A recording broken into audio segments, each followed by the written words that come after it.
bienvenue dans la toute première vidéo sur YouTube. Ça faisait un petit moment que j'avais envie de me lancer parce que je regarde pas moi-même beaucoup de vidéos de couture. Donc là en l'occurrence, le but de cette vidéo ça va être de réaliser une robe pour le mariage de ma grande sœur. Donc qui a lieu fin mai. Aujourd'hui ça fait un peu plus d'1 an que j'ai commencé la couture et ça fait depuis le mois de septembre, donc on est en mars, que j'ai commencé vraiment à coudre des vêtements. Je pense qu'on m'aurait dit il y a 1 an tu vas faire la robe pour le mariage de ta sœur, j'aurais dit non mais pas du tout, j'aurais pas de niveau. Et en fait aujourd'hui je sais pas si j'ai le niveau, mais en tout cas j'ai envie de me lancer. Donc moi je suis du genre à me dire que je suis pas plus bête qu'une autre, donc si les autres y arrivent, pourquoi pas moi. Ça marche pas à chaque fois, hein, mais voilà, pourquoi pas.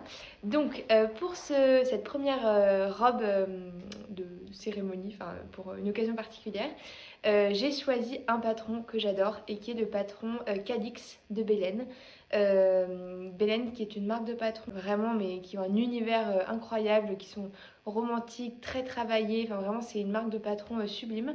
Je peux pas donner d'avis sur la facilité, les explications, etc. parce que du coup j'ai pas commencé encore. Mais voilà, en tout cas c'est une marque qui m'attire beaucoup. Le modèle Cadix, donc c'est un modèle qui a plusieurs versions. C'est une robe assez près du corps, avec plusieurs options de manches, de longueur. Ce qui est bien, c'est qu'on achète un patron et après il y a plein de possibilités. J'ai choisi de réaliser une version décolleté devant, sans décolleté dans le dos. Courte avec des petits boutons mais uniquement décoratifs, je ne vais pas faire de pattes de boutonnage. Et au niveau des manches, donc eux proposent deux options, soit des manches assez courtes, soit des manches longues et très bouffantes. Moi je suis une inconditionnelle des manches bouffantes, vraiment j'adore, je trouve que c'est tellement romantique, ça donne un air charmant, enfin bref, je suis fan. Et du coup, les manches du patron ne me conviennent pas vraiment parce que moi j'aime beaucoup quand il y a des poignées de manches. Et en fait, pour ça, récemment, j'ai fait ce top de chez Make My Lemonade où j'adore les manches parce que vous voyez, c'est très dramatique, très, très bouffant avec des poignées de manches superbes. Et du coup, je pense que je vais reprendre le patron de ces manches-là. Peut-être un petit peu moins gonflant quand même, mais voilà, pour avoir ce joli poignet de manches que j'aime beaucoup. Au niveau du tissu, j'ai trouvé un tissu magnifique, je suis trop contente. Voilà, j'ai trouvé cette viscose chez les coupons de Saint-Pierre. Énorme coup de cœur sur ce coupon qui est vraiment est tellement, je sais pas, j'adore ce bleu. Je trouve qu'il est rayonnant, il fait très printemps et bah les fleurs aussi font très printemps. C'est dans ces couleurs rouges, ces petites touches d'orange et je trouve que vraiment c'est charmant et je trouve que ça va vraiment beaucoup super bien se marier avec la robe Cadix. Donc voilà, j'ai trop hâte de voir le rendu. Mais vu qu'il s'agit d'une robe assez près du corps et que je ne suis pas non plus une experte en couture, hein, ça fait pas si longtemps que ça que je couds, je me suis dit que j'allais faire une toile avant. Alors honnêtement, ça ne m'enchante pas trop, ça m'ennuie beaucoup même. En fait, j'aime tellement mon tissu que j'ai pas envie de le gâcher et vu que c'est pour une occasion particulière, que c'est le mariage de ma sœur, etc., j'ai vraiment envie que la robe soit parfaitement fitée, qu'elle m'aille bien et que je me sente bien dedans. Je réfléchis à ce que j'aurais pu oublier. Oui, au niveau des points techniques de cette robe. Donc moi ce que je perçois c'est qu'il y a plusieurs points techniques. C'est pas une robe qui a l'air très facile hein, honnêtement. Les points techniques ça va être notamment, il y a des très jolis plis l'encolure comme ça. Donc il faut réussir à les faire bien droit. Sinon, qu'est-ce qu'il y a d'autre? Bah je sais pas. Je crois qu'il n'y a rien de spécial d'autre. Tant mieux, hein. Pour résumer, donc c'est un patron sur lequel je sors un peu de ma zone de confort, même si techniquement, je sais pas si j'ai eu un jour une zone de confort parce que je me suis jamais dit je vais faire ça parce que c'est facile. J'ai toujours un peu foncé tête baissée, mais bon, écoutez, on verra. Je me mets un peu plus la pression sur ce projet-là et j'ai vraiment hâte de voir ce que ça va donner.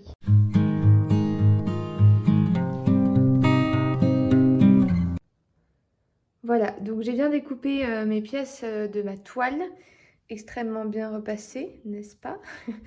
Voilà, j'en ai pas tant que ça. Il y a juste ces petites pièces là qui sont, elles sont en 4 fois, donc ça fait un peu plus de pièces. Mais voilà, pour mon corsage.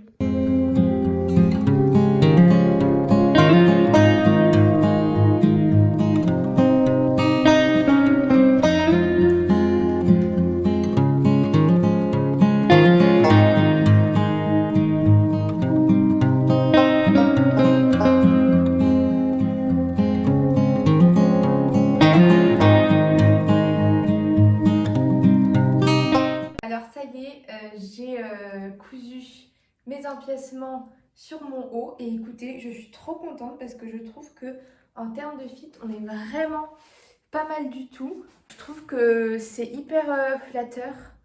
Ah mais vraiment, je suis hyper contente. Je pensais pas du tout que ça allait aussi bien fitter dès le début. Donc c'est un décolleté qui est bien plongeant, ce que j'avais vu et ce que j'aimais beaucoup. J'adore le rendu enfin, la montée en fourreau, je crois que ça s'appelle, je trouve ça hyper joli. Bon, juste un truc, enfin en gros ma couture milieu n'est pas bien au milieu, mais ça fait partie des choses sur lesquelles je ferai beaucoup plus gaffe sur la version finale bien sûr. Voilà, j'ai pas fait le billet d'encolure pour la toile, je me suis dit que c'était pas la peine. Mais du coup, voilà, forcément, ça va échancrer un petit peu plus. Mais j'adore ce décolleté, je trouve que vraiment c'est trop beau, je suis hyper contente. Derrière, c'est un peu dur de se rendre compte. En gros, il y a la fermeture éclair qui va venir au milieu. Franchement, mais je vois pas ce que je pourrais retoucher, quoi. À la limite, peut-être là, mais juste quand je vais rajouter les manches, du coup, ce sera réduit. Je crois que je vais m'arrêter là pour la toile. J'ai un petit pic de confiance, là, peut-être que je devrais pas. Je sais pas, je me dis que... Enfin, si là, ça va, je vois pas ce qui pourrait bugger. Après, au niveau des hanches, j'étais plutôt bien dans le tableau détail. C'était juste là, je voulais que ce soit bien ajusté. Je voulais pas que ça baille, et je trouve que ça baille pas du tout. Je suis ravie, voilà.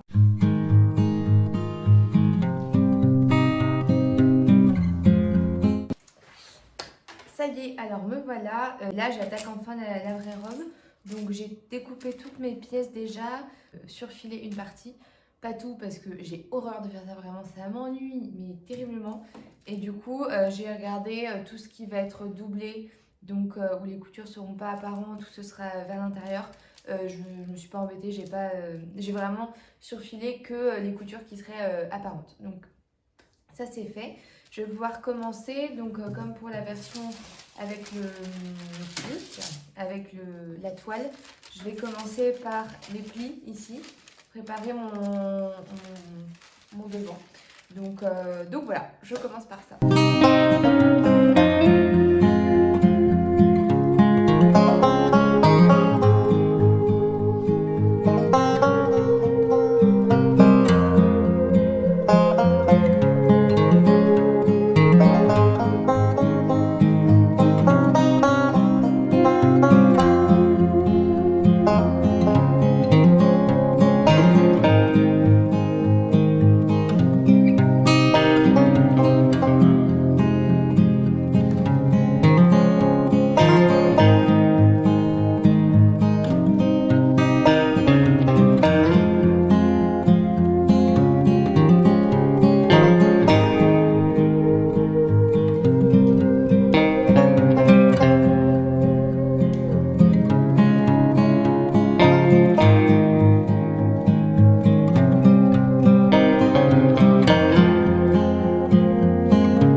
Bon, ça y est, après m'être arraché les cheveux littéralement tout l'après-midi, je pense pouvoir dire que je suis satisfaite de mes plis.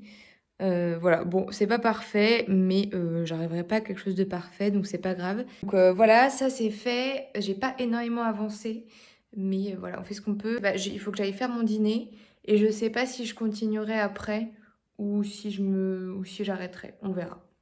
Je vous dirai. Toujours est-il que la prochaine étape, c'est de froncer le bas là, qui va en fait va venir ici sous la poitrine. Voilà, il faut que je fronce cette partie-là. Donc c'est pas très compliqué. Voilà, à tout à l'heure. Bonsoir, enfin bonjour, enfin en fait, parce que vous n'avez pas de temporalité.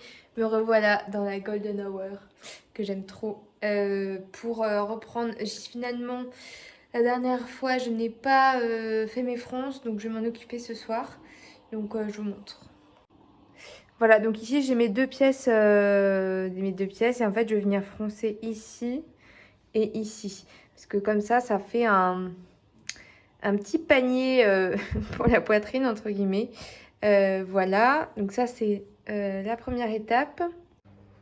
Et ensuite, l'étape, ce sera de faire les empiècements qui vont aller en dessous de la poitrine. Donc ici, c'est l'empiècement devant et ici, c'est l'empiècement dos. La première chose, ça va être de les doubler. Donc là, j'ai ma version thermocollée et là, j'ai mes versions sans thermocollant. Non, j'ai dit des bêtises. Ça, c'est le dos et ça, c'est le devant. Donc je vais créer ma doublure. Et ensuite, il faudra assembler l'un avec l'autre. Voilà. Donc, je commence par mes fronces.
Il n'y a rien qui m'énerve plus que quand je commence à coudre et que le fil sort. Vraiment, ça me rend dingue. Je sais pas pourquoi. Et je sais pas pourquoi ça le fait tout le temps.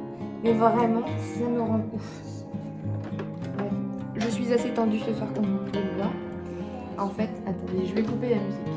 En fait, ce qui se passe, c'est que je suis quand même assez pressée parce qu'il faut que j'ai cousu cette robe d'ici 3 semaines. Bon, en vrai, ça va.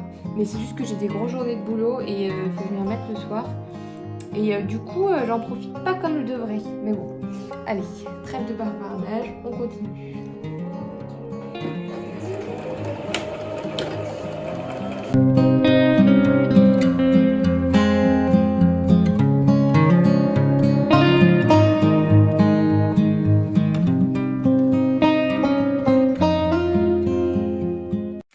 Alors, me revoilà pour une petite session du coup qui va pas être très très longue, je pense, mais bon, comme ça je vais avancer un petit peu. Donc, hier soir, j'ai avancé sur l'empiècement devant, donc qui va venir en dessous de la poitrine. Donc, je vous montre ça plus en détail.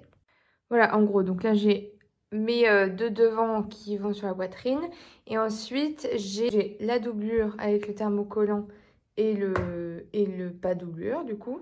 Et ce que je vais faire, c'est que je vais laisser ça de côté pour l'instant et là je vais m'occuper du coup d'assembler le haut des épaules avec le dos.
Je reprends ce soir après une petite pause.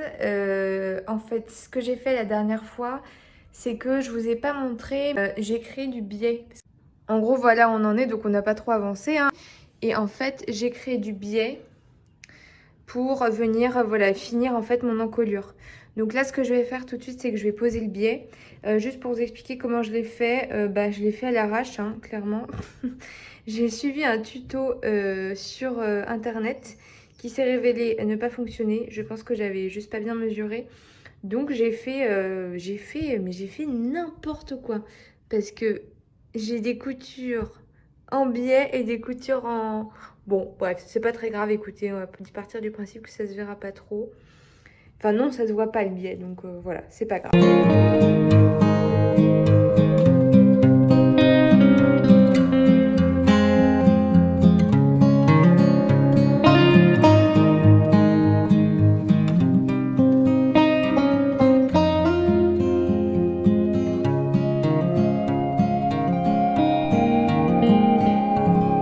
Bon, mission accomplie, du coup, vous voyez, j'arrive quand même à avoir une couture assez régulière. Bon, c'est pas parfait, mais voilà, c'est quand même pas trop dégueu. Sur l'extérieur, tandis que sur l'intérieur, là, vous voyez, c'est pas régulier. Donc écoutez, voilà, c'est pas hyper grave si dedans, c'est pas archi net, voilà. Coucou, bon du coup voilà, je vous montre ce que j'ai fait hier soir. J'ai pas pu filmer parce que il faisait nuit et qu'il fallait que j'avance. Mais en gros ce que j'ai fait, c'est j'ai fini de poser le biais et j'ai du coup attaché les parties poitrine aux empiècements pour avoir mon ensemble comme ça. Donc en gros ce que j'ai fait, c'est que j'avais mon empiècement en double, du coup je suis venue prendre ça en sandwich pour que voilà, il y ait une finition nette au niveau de l'intérieur. Donc voilà, ça rend plutôt pas mal, je suis contente. C'est bien décolleté, mais ça me dérange pas, j'aime bien comme ça. Et au niveau du dos, donc voilà, là on se rend pas compte parce faudra que je rajoute la fermeture éclair. Donc comme vous pouvez le voir, je pense que ça va être bien en haut, et en tout cas ça va être assez large. Donc je vais voir comment je fais. Je pense que la fermeture éclair, je vais pas la coudre directement sur le bord. Je vais la coudre plus vers l'intérieur. Comme ça resserrera naturellement parce que j'aimerais bien que ce soit assez ajusté. Donc voilà, il va falloir que j'arrive à trouver le bon fit en essayant et en mettant les épingles. Donc voilà où j'en suis. Je crois que la prochaine étape, c'est m'occuper de la jupe. Donc en gros, la jupe, j'ai 4 pans. 2 pans devant et 2 pans. Il y a des pinces à faire, donc je vais faire les pinces. Je vais assembler mes empiècements. Et je pense que du coup, après, l'étape logique, ce sera de les rajouter, de les coudre ici. Voilà. Après, il faudra que je fasse les manches. Non, d'abord, je poserai la fermeture éclair. Et ensuite, je m'occuperai des manches en dernier. Voilà. Donc, le programme.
Ça y est, j'ai donc cousu tous mes pans de jupe. Là, la prochaine étape, ça va être de coudre le haut avec le bas, enfin le haut avec la jupe. Donc, ce qu'on fait pour que ce soit joli, c'est d'abord coudre du coup endroit contre endroit la jupe contre ça. Et ensuite, en fait, on viendra retourner et coudre hop, en rabattant ici. Voilà, pour que ça fasse une jolie finition à l'intérieur pour qu'il n'y ait pas de couture apparente. Et ensuite piquer en nervure sur la toute première couture. Voilà. Après.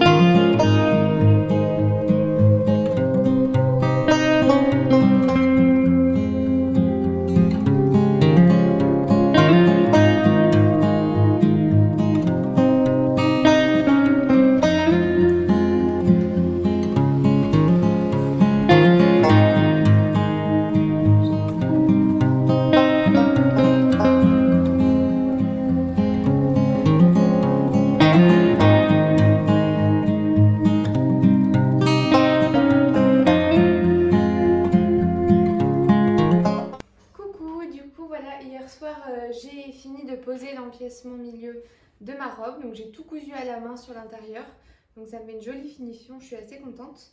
Il me manque plus que la fermeture éclair à poser. En fait je sais que la robe va être trop grande, donc en fait la fermeture éclair ça va être un moment délicat parce que je vais me servir de ce moment là pour resserrer la robe. Je préfère pas le faire ce soir parce que je suis un peu claquée, donc ce soir je vais me concentrer sur les manches que je n'ai pas encore faites. Allez, c'est parti.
De vérité.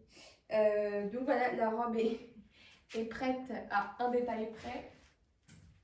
C'est actuellement une blouse d'hôpital. Donc là, aujourd'hui, le but, ça va être de la fermer. Mais je vous montre, sans dévoiler mon intimité. Oula, je me suis fouettée avec la manche. Bref, je vous montre donc ce que j'ai fait hier. Donc en fait, hier, j'ai fait mes manches.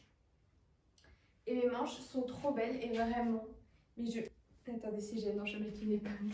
Voilà, c'est bon. Bon. Je me suis un peu rentré l'épingle dans le dos, mais c'est pas grave.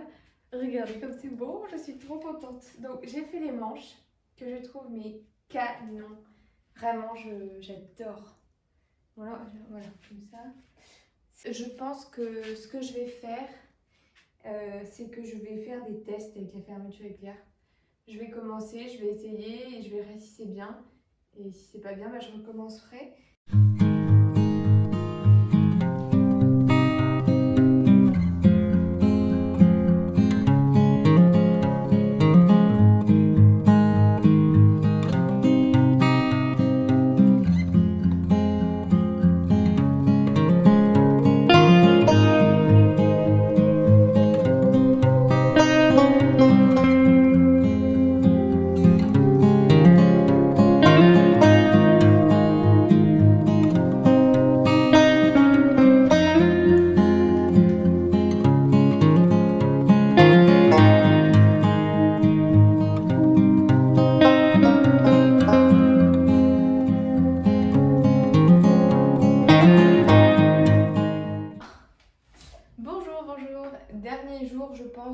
fermeture de ma robe.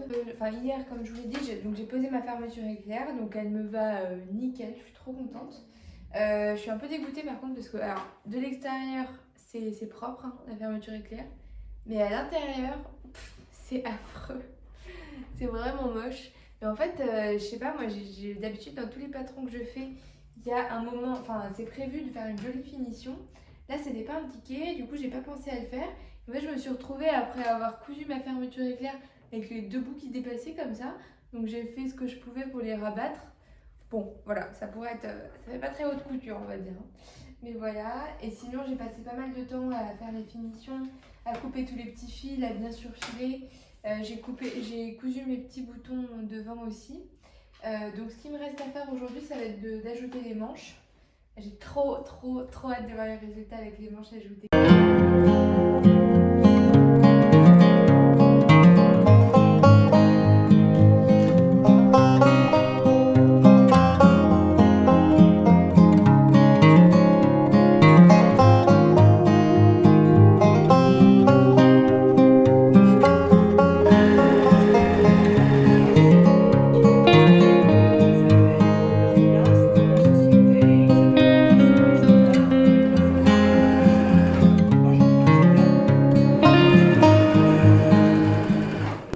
Bon, ça y est, ma robe est terminée. Super contente, franchement. C'est la première fois que je fais quelque chose qui me fait sortir autant de ma zone de confort. C'était pas, je vais pas dire que c'était facile, mais bon, c'est pas non plus hyper difficile. Donc ce qui est technique, c'est vraiment les plis. Les plis que j'avais super bien réussi sur la toile et que j'ai eu beaucoup plus de mal à faire sur le tissu final. Je pense en partie parce que mon tissu final était beaucoup plus fluide et en plus il avait des motifs. Et en fait sur le tissu de la toile, j'avais vraiment dessiné les traits et du coup c'était beaucoup plus facile. Et aussi le fait de l'ajuster bien à ma taille. Là, je vous montrerai après, je vais faire des vidéos portées, mais c'est vrai qu'elle est très ajustée. Je pense que j'aurais dû mieux travailler ma toile. Ça me fait marrer parce qu'à la fin, quand je présente la toile dans la vidéo, je dis ouais, oh, je vois pas ce qui pourrait ne pas aller maintenant que j'ai fait ça. Mais sauf qu'en fait, la pose de la fermeture va tout changer et va faire que ça marche ou que ça marche pas. Donc c'était débile de dire ça. Mais du coup, ouais, je pense que si j'ai un autre projet aussi près du corps à refaire, je pense que la toile, je la ferai vraiment en entier. Parce que là, du coup, j'ai très bien réussi à rattraper le truc et finalement, elle me va bien. Mais le truc, c'est qu'en fait, j'ai vachement enlevé de tissu à cet endroit-là. Du coup, c'est vrai que là, en fait, dans le dos, c'est pas hyper joli. Du coup, mes manches vont très en arrière. Alors, heureusement que c'est des manches très larges, etc. Du coup, c'est pas gênant. Mais c'est pas hyper joli. Et du coup, là, pareil, en fait, les manches remontent très haut sur mes épaules. Mais bon, c'est pas non plus dramatique. Je pense pas que ça se voit beaucoup quand on regarde la robe comme ça. Donc ça, c'est vraiment les deux choses que j'ai trouvé difficiles. Après, sinon, franchement, c'est un super bon patron. Je trouve qu'en termes de proportion... Alors, bon, après, voilà, moi, j'avais suivi le tableau de détail en faisant un 38. Ça donnait pas l'effet que je voulais. Ça donnait un effet beaucoup plus large. J'avais peur que ce soit trop grand. C'est pour ça que j'ai rétréci. Mais sinon il est top, il est bien expliqué, il est complet. Et ce qui est ouf, c'est que là j'ai fait une robe, mais en fait des versions, je peux faire plein de versions différentes. Je peux faire une version longue, je peux faire une version avec des fentes, les manches. Alors bon, moi j'ai choisi de pas prendre les manches du patron, mais même dans le patron déjà il y a 2 ou 3 types de manches. Je pourrais la refaire en format blouse, en format crop top. Enfin vraiment il y a plein de possibilités. Les plis sont vraiment très jolis. Et oui, et aussi il y a la possibilité de faire un dos nu, parce que moi je ne l'ai pas fait. Parce que déjà le mariage a lieu fin mai et je me suis dit on sait jamais, c'est la Bretagne quand même. Et en plus de ça, je me suis dit je vais pas faire décolleté devant et derrière. Sinon ça va tomber, je vais devoir mettre un lien, j'aime pas, bref, je suis restée sur le décolleté devant. Mais je pense qu'il y a moyen de faire quelque chose de très joli avec le décolleté derrière. Il y a aussi une version avec un col bénitier, je sais pas comment on dit. Non, pas bénitier. Bon, un col quoi, assez haut. Et voilà. Donc vraiment super patron. Franchement, j'en suis très fière. Et j'espère que je vais être bien dedans au mariage et que ça va pas craquer en plein milieu. Le genre de peur débile, mais c'est vrai qu'on sait jamais. Et voilà, donc écoutez, c'est fini pour cette vidéo. J'ai pris quelques vidéos pour mieux vous montrer la robe de plus près. Donc je vous laisse sur ces vidéos, sur ces images. Et puis bah, j'espère que je referai vite une vidéo. J'ai très envie de... En fait, j'aime tellement regarder des vidéos de couture sur YouTube que ça me donne hyper envie de me lancer et d'en faire aussi. Et ça va me motiver pour faire plein de nouveaux patrons. Donc voilà, après mon prochain projet, ça va être ma robe de mariage civile. Donc je pense que je filmerai le process aussi. En tout cas, voilà, j'espère que ça vous a plu. J'espère que c'est pas la dernière vidéo de cette chaîne. Et puis j'espère que ça va continuer longtemps. Voilà, à très vite!